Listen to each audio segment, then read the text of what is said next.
ಮಳೆ ಶುರುವಾಯ್ತು. ಮಾತು ಶುರುವಾಗ್ಲಿ.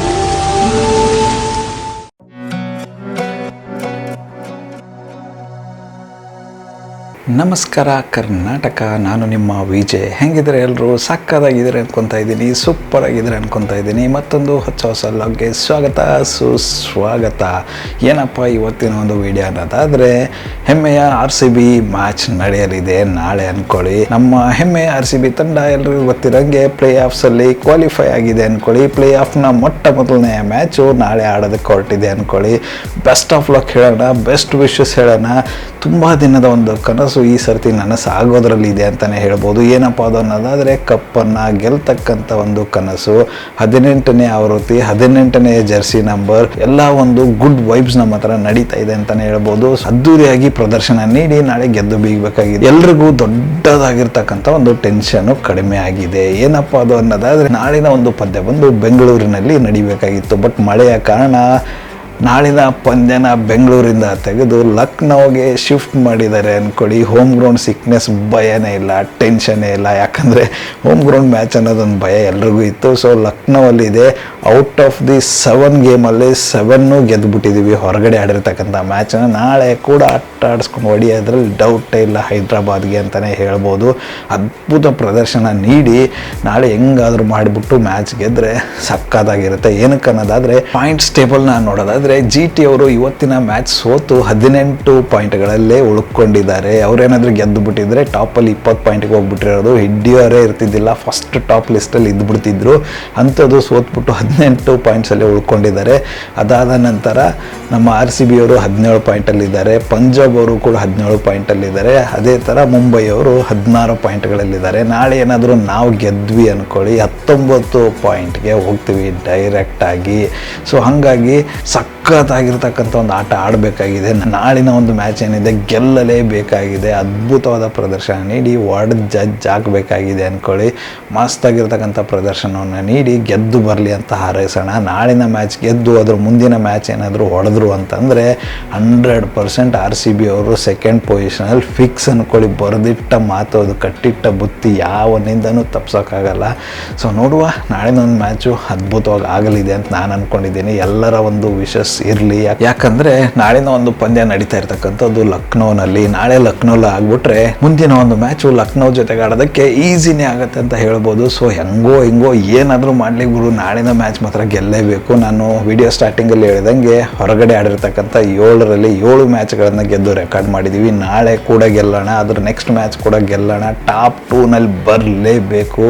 ಅದಾದ ಮೇಲೆ ಫೈನಲ್ಲು ಕೂಡ ಹೊಡಿಯೋಣ. ಕಪ್ಪನ್ನು ಬಿಡೋದು ಈ ಸರ್ತಿ ಯಾವುದೇ ಕಾರಣಕ್ಕೂ ಬಿಡಲ್ಲ, ಚಾನ್ಸೇ ಇಲ್ಲ ಅಂತ ಹೇಳೋಣ.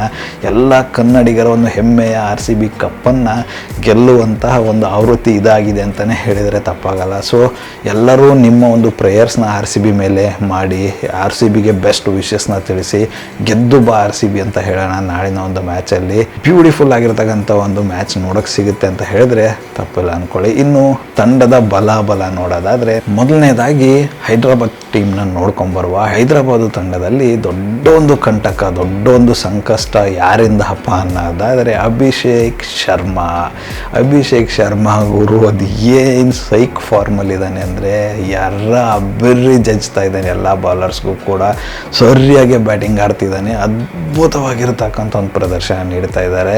ಅದರ ಜೊತೆಗೆ ಇಶಾನ್ ಕಿಶನ್ ಆಗಿರ್ಬೋದು, ಅಥರ್ವ ತೈಡೆ ಆಗಿರ್ಬೋದು, ಕ್ಲಾಸೆನ್ ಆಗಿರ್ಬೋದು, ಕಮೆಂಡೋ ಮ್ಯಾಂಡೇಸ್ ಆಗಿರ್ಬೋದು, ಮತ್ತು ಪ್ಯಾಟ್ ಕುಮಿನ್ಸ್ ಆಗಿರ್ಬೋದು, ಅನಿಕೇತ್ ವರ್ಮಾ ಆಗಿರ್ಬೋದು.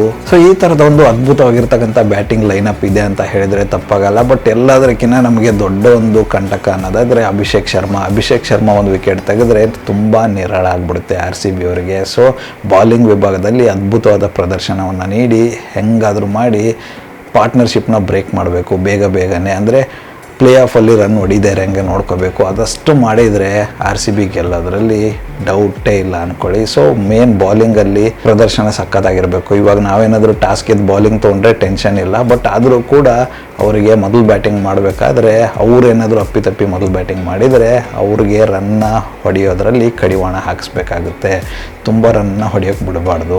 ಸೊ ಆ ಥರದೊಂದಿಷ್ಟು ಪ್ಲ್ಯಾನಿಂಗ್ ಮಾಡಿಕೊಂಡ್ರೆ ಚೆನ್ನಾಗಿರುತ್ತೆ. ಬಟ್ ಹಂಗೋ ಹಿಂಗೋ ಮಾಡಿ ನಮ್ಮ ಬಾಲರ್ಸ್ ಚೆನ್ನಾಗೇ ಇದ್ದಾರೆ, ಅದ್ಭುತವಾಗಿ ಫಾರ್ಮಲ್ಲಿದ್ದಾರೆ, ಸಕ್ಕದಾಗಿ ಆಡಿಸ್ತಾರೆ. ಅದು ಹೊರಗಡೆ ಮ್ಯಾಚಲ್ಲಂತೂ ಅದ್ಭುತ ಪ್ರದರ್ಶನ ನೀಡಿದ್ದಾರೆ, ನಾಳೆ ಕೂಡ ನೀಡೋದ್ರಲ್ಲಿ ಡೌಟೇ ಇಲ್ಲ ಅಂತ ಅಂದ್ಕೊಳ್ಳಿ.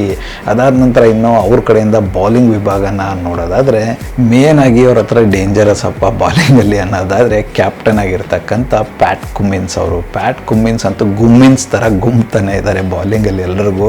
ಸೊ ಅವರೊಂದು ಡೇಂಜರ್ ಆಗ್ಬೋದು. ಅದಾದ ನಂತರ ಹರ್ಷ್ ದುಬೆ ಚೆನ್ನಾಗಿ ಆಡಿಸ್ತಿದ್ದಾರೆ, ಹರ್ಷಲ್ ಪಟೇಲ್ ಸಕ್ಕದಾಗಿ ಆಡಿಸ್ತಾ ಇದ್ದಾರೆ, ಮತ್ತು ಇಶಾನ್ ಮಲಿಂಗ, ಓ ಮೈ ಗಾಡ್, ಲಾಸ್ಟ್ ಮ್ಯಾಚಲ್ಲಿ 2 ವಿಕೆಟ್ನ ತೆಗೆದಿದ್ದಾನೆ ಈ ಮನುಷ್ಯ, ಅವನು ಕೂಡ ಸಕ್ಕದಾಗಿ ಬಾಲಿಂಗ್ ಮಾಡ್ತಾ ಇದ್ದಾನೆ. ಅವರಾದ ನಂತರ ಜಿಶಾನ್ ಅನ್ಸಾರಿ, ನಿತೀಶ್ ರೆಡ್ಡಿ. ಸೊ ಈ ಥರ ಒಂದು ಬಾಲಿಂಗ್ ಲೈನಪ್ಪಲ್ಲಿ ಅವ್ರಿಗೂ ಕಮ್ಮಿ ಇಲ್ಲ, ಸಕ್ಕದಾಗಿರ್ತಕ್ಕಂಥ ಸ್ಟ್ರಾಂಗ್ ಆಗಿರ್ತಕ್ಕಂಥ ಬಾಲಿಂಗ್ ಲೈನಪ್ ಅವ್ರದ್ದು ಕೂಡ ಇದೆ ಅಂತ ಹೇಳಿದರೆ ತಪ್ಪಾಗಲ್ಲ. ಬಟ್ ನಮ್ಮ ಬ್ಯಾಟ್ಸ್ಮನ್ಗಳಾಗಿರ್ಬೋದು, ನಮ್ಮ ಬೌಲರ್ಗಳಾಗಿರ್ಬೋದು ಯಾವುದಕ್ಕೂ ಕಮ್ಮಿ ಇಲ್ಲ ಅಂತಲೇ ಹೇಳೋಕ್ಕೆ ಇಷ್ಟಪಡ್ತೀನಿ.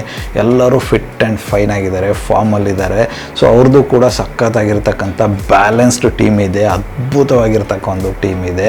ಅದೇ ಥರ ನಮ್ಮ ಟೀಮ್ ನೋಡೋದಾದರೆ ಇವಾಗ ನಮ್ಮ ಟೀಮಲ್ಲಿ ರೀಸೆಂಟಾಗಿ ಆಗಿರ್ತಕ್ಕಂಥ ಎಲ್ಲ ಚೇಂಜಸ್ಸು ಅದು ಇದು ಎಲ್ಲ ನೋಡೋಕೆ ಹೋದರೆ ನನ್ನ ಪ್ರಕಾರ ನಾಳಿನ ಪಂದ್ಯಕ್ಕೆ ಹೇಸಲ್ವುಡ್ ಸಿಗಲ್ಲ. ಹೇಸಲ್ವುಡ್ ಅವ್ರು ಇಲ್ಲ, ಯಾಕಂದರೆ ವಾಪಸ್ಸಾಗಿದ್ದಾರೆ ಇಂಜುರಿಯಿಂದ.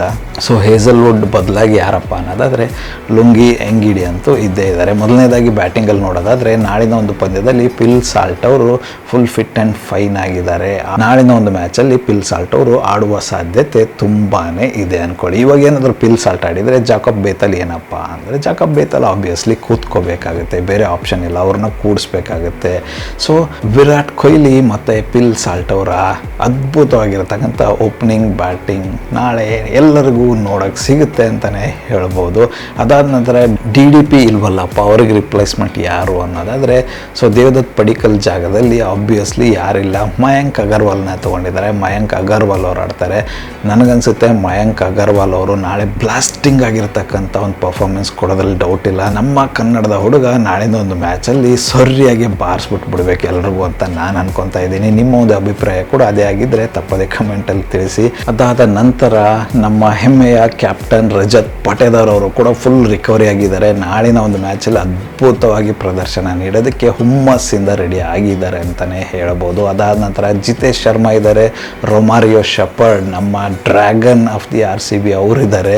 ಸೊ ಅದೇ ಥರ ಒಳ್ಳೆ ಅದ್ಭುತವಾಗಿರ್ತಕ್ಕಂಥದ್ದಿದೆ. ಅದರ ಜೊತೆಗೆ ನಮ್ಮ ಆಪತ್ತು ಬಂದವ ಟಿಮ್ ಡೇವಿಡ್ ಇದ್ದಾನೆ, ಮರೆಯೋಕ್ಕಾಗಲ್ಲ, ಕೃಣಾಲ್ ಪಾಂಡ್ಯ. ಸೊ ಬ್ಯಾಟಿಂಗಲ್ಲಿ ನಮಗೇನು ಡೌಟ್ ಇಲ್ಲ, ಅದ್ಭುತವಾಗಿರ್ತಕ್ಕಂಥ ಒಂದು ಟೀಮ್ ಇದೆ. ಇನ್ನು ಬಾಲಿಂಗಲ್ಲಿ ನೋಡೋದಾದರೆ ಹೇಸಲ್ವುಡ್ನ ಮಿಸ್ ಮಾಡ್ಕೊತಾ ಇದ್ದೀವಿ. ಹೇಸಲ್ವುಡ್ ಜಾಗದಲ್ಲಿ ಲುಂಗಿ ಎಂಗಿಡಿ ಅವರಂತೂ ಇದ್ದೇ ಇರ್ತಾರೆ. ಅವ್ರ ಜೊತೆಗೆ ಭುವನೇಶ್ವರ್ ಕುಮಾರ್ ಆಗಿರ್ಬೋದು, ಕೃಣಾಲ್ ಪಾಂಡ್ಯ ಆಗಿರ್ಬೋದು, ಸುಯಶ್ ಶರ್ಮಾ ಆಗಿರ್ಬೋದು, ಯಶ್ ದಯಾಳ್ ಆಗಿರ್ಬೋದು, ಎಲ್ಲರೂ ಅದ್ಭುತವಾಗಿರ್ತಕ್ಕಂಥ ಒಂದು ಫಾರ್ಮಲ್ಲೇ ಇದ್ದಾರೆ. ಸಕ್ಕತ್ತಾಗಿರ್ತಕ್ಕಂಥ ಒಂದು ಬಾಲಿಂಗ್ ಎಕ್ಸ್ಪೆಕ್ಟ್ ಮಾಡ್ಬೋದು ನಾಳಿನ ಒಂದು ಪಂದ್ಯದಲ್ಲಿ ಅಂತಲೇ ಹೇಳ್ಬೋದು. ಸೊ ಮುಂದಿನ ಒಂದು ಪ್ಲೇ ಆಫಲ್ಲಿ ಲುಂಗಿ ಎಂಗಿಡಿ ಅವರು ಆಗಿರ್ಬೋದು, ಅವ್ರು ಇರಲ್ಲ ಅಂತ ಅನ್ನೋ ವಿಚಾರಕ್ಕೆ ಮುಜರ್ ಬಾನಿ ಅವ್ರನ್ನ ತೊಗೊಂಡಿದ್ದಾರೆ. ಮತ್ತು ಕೆಲವೊಂದಿಷ್ಟು ರೀಸೆಂಟ್ ಚೇಂಜಸ್ ಮಾಡಿದ್ದಾರೆ RCB ಮ್ಯಾನೇಜ್ಮೆಂಟಿಂದ ಅದ್ಭುತವಾಗಿ. ಸೊ ಒಟ್ಟಾರೆಯಾಗಿ ಒಂದು ಸಖತ್ತಾಗಿರ್ತಕ್ಕಂಥ ಪ್ರದರ್ಶನ ಕೊಡೋದಕ್ಕೆ ನಾಳಿನ ಒಂದು ಪಂದ್ಯದಲ್ಲಿ ರೆಡಿ ಆಗಿದೆ ನಮ್ಮ RCB ಅಂತ ಹೇಳ್ಬೋದು. ನಾಳಿನ ಒಂದು ಪಂದ್ಯದಲ್ಲಿ ಹೈದರಾಬಾದ್ ಟೀಮ್ನ ಹಂಟ್ ಮಾಡೋದಕ್ಕೆ ರೆಡಿ ಆಗಿದೆ ನಮ್ಮ RCB ಅಂತಲೇ ಹೇಳ್ಬೋದು. ಸೊ ಖಂಡಿತವಾಗಿಯೂ ನಾಳಿನ ಒಂದು ಪಂದ್ಯದಲ್ಲಿ ಹೈದರಾಬಾದ್ನ ಹಂಟ್ ಮಾಡಿ 19 ಪಾಯಿಂಟಿಗೆ ಹೋಗೋದೇ ನಾಳೆ ಯಾವುದೇ ಕಾರಣಕ್ಕೂ ಬಿಡಲ್ಲ ಅಂದ್ಕೊಳ್ಳಿ. ಮಿಸ್ ಇಲ್ಲದೆ 19 ಪಾಯಿಂಟ್ನ ಹೊಡಿಯೋದೇ ಅಂದ್ಕೊಳ್ಳಿ. ಅದಾದ ನಂತರ LSGಗೆ ಲಕ್ನೋವಲ್ಲಿ ಹೊಡೆದು ಪಕ್ಕ 21 ಪಾಯಿಂಟ್ನ ತೊಗೊಂಡು ಸೆಕೆಂಡ್ ಪ್ಲೇಸಲ್ಲಿ ಇರೋದಂತೂ ಫಿಕ್ಸ್, ಯಾರಿಂದನೂ ತಪ್ಸೋಕ್ಕಾಗಲ್ಲ RCB ಅಂತಲೇ ಹೇಳ್ಬೋದು. ಬಟ್ ನಿರಾಳವಾಗಿರ್ತಕ್ಕಂಥ ಒಂದು ಭಾವನೆ ನನ್ನಲ್ಲಿದೆ. ಏನಕ್ಕಪ್ಪ ಅನ್ನೋದಾದರೆ ಹೋಮ್ ಗ್ರೌಂಡಲ್ಲಂತೂ ಮ್ಯಾಚ್ ಇಲ್ಲ ಗುರು, ಮಳೆ ಬರ್ತಾ ಇರೋದು ಒಳ್ಳೆಯದಾಗಿದೆ ಬೆಂಗಳೂರಿನಲ್ಲಿ, ಅದರಿಂದ ಲಕ್ನೋಗೆ ಶಿಫ್ಟ್ ಆಗಿದೆ ಮ್ಯಾಚು. ಅದು ಒಂದು ತುಂಬ ಖುಷಿಯ ವಿಚಾರ. ಆಲ್ರೆಡಿ ನಮ್ಮ ಪ್ಲೇಯರ್ ಸಕ್ಕತ್ತಾಗಿರ್ತಕ್ಕಂಥ ಪ್ರಾಕ್ಟೀಸ್ ಸೆಷನ್ನ ಮಾಡಿದ್ದಾರೆ, ಅದ್ಭುತವಾಗಿ ಗೆಲ್ಲುವುದಂತೂ ಡೌಟೇ ಇಲ್ಲ. ಸಖತ್ತಾಗಿ ಆಡಿ ಗೆದ್ದು ಬಂದೇ ಬರ್ತಾರೆ ಅಂತ ನನ್ನ ಒಂದು ಕಾನ್ಫಿಡೆನ್ಸ್ ಆಗಿದೆ. ಸೊ ಎಲ್ಲದರ ಜೊತೆಗೆ ನಿಮ್ಮ ಒಂದು ಬ್ಲೆಸ್ಸಿಂಗ್ಸ್ RCB ಮೇಲೆ ಇರಲಿ, ನಿಮ್ಮ ಒಂದು ಪ್ರೇಯರ್ಸ್ RCB ಮೇಲೆ ಇರಲಿ ಅಂತ ಕೇಳೋದಕ್ಕೆ ಇಷ್ಟಪಡ್ತೀನಿ. ಎಲ್ಲರೂ ಪ್ರೇ ಮಾಡಿ ನಾಳಿನ ಒಂದು ಮ್ಯಾಚನ್ನು ಗೆದ್ದು ಬರಲಿ ಅಂತ ಕೇಳುವ. ಅದೇ ಥರ ಕಪ್ಪನ್ನು ಕೂಡ ಈ ಸರ್ತಿ ಗೆದ್ದುಬಿಟ್ಟು ನಮ್ಮ ಹೆಮ್ಮೆಯ ವಿರಾಟ್ ಕೊಹ್ಲಿ ಅವರಿಗೆ ಕಪ್ಪನ್ನು ಉಡುಗೊರೆಯಾಗಿ ನೀಡೋಣ. ಜರ್ಸಿ ನಂಬರ್ 18ಗೆ ಈ ಒಂದು ಸೀಸನ್ 18 ಒಂದು ಯಾವ ಥರ ಅಂತಂದರೆ ಮೆಮೊರೇಬಲ್ ಮೂಮೆಂಟ್ ಆಗಿರ್ಬೇಕು, ಆ ಥರ ಮಾಡೋಣ ಅಂತ ಹೇಳೋಕ್ಕೆ ಇಷ್ಟಪಡ್ತೀನಿ. ಸೊ ಒಟ್ಟಾರೆಯಾಗಿ ನಾಳಿನ ಪಂದ್ಯ ಏನಿದೆ ಸಖತ್ತಾಗಿರ್ತಕ್ಕಂಥ ಒಂದು ಪಂದ್ಯ. ಕೋಟ್ಯಾಂತರ RCB ಅಭಿಮಾನಿಗಳು ಕಾತರದಿಂದ ಕಾಯ್ತಕ್ಕಂಥ ಒಂದು ಪಂದ್ಯ ಅಂತ ಹೇಳಿದ್ರು ಕೂಡ ತಪ್ಪಾಗಲ್ಲ. ನೋಡುವ ಅದ್ಭುತವಾಗಿರ್ತಕ್ಕಂಥ ಒಂದು ಮ್ಯಾಚ್ ಅಂತೂ ನಡೆಯೋದ್ರಲ್ಲಿ ಡೌಟೇ ಇಲ್ಲ. ನಾಳೆ ಹೆಂಗಾದರೂ ಸರಿ RCB ಗೆದ್ದರೆ ಸಾಕು ಅಂತ ಅನಿಸ್ಬಿಟ್ಟಿದೆ ಅಂದ್ಕೊಳ್ಳಿ. ಸೊ ನಿಮ್ಮ ಒಂದು ಅನಿಸಿಕೆ ನಾಳಿನ ಒಂದು ಮ್ಯಾಚ್ ಬಗ್ಗೆ ಏನಿದೆ ಅಂತ ಕಮೆಂಟಲ್ಲಿ ತಪ್ಪದೆ ತಿಳಿಸಿ. ಮತ್ತು ಪ್ಲೇಯಿಂಗ್ 11 ಯಾವ ಥರ ನಿಮ್ಮ ಪ್ರಕಾರ ಇರ್ಬೋದು ನಾಳೆ ಅಂತ ಏನಾದರೂ ಐಡಿಯಾ ಇದ್ದರೆ ಅದನ್ನು ಕೂಡ ತಪ್ಪದೆ ಕಮೆಂಟಲ್ಲಿ ತಿಳಿಸಿ ಅಂತ ಹೇಳೋಕ್ಕೆ ಇಷ್ಟಪಡ್ತೀನಿ. ಇದಿಷ್ಟು ಇವತ್ತಿನ ಒಂದು ವಿಡಿಯೋ ಆಗಿರುತ್ತೆ. ಮತ್ತೆ ಸಿಗುವ ಮತ್ತೊಂದು ಹೊಸ ವಿಡಿಯೋದೊಂದಿಗೆ. ಅಲ್ಲಿವರೆಗೂ ನಗ್ತಾ ಇರಿ, ನಗಿಸ್ತಾ ಇರಿ, ನಗ್ತಾ ಇರಿ. ಜೈ ಹಿಂದ್, ಜೈ ಭಾರತ್, ಜೈ ಕರ್ನಾಟಕ, ಜೈ RCB, ಒಂದೇ ಮಾತರಂ.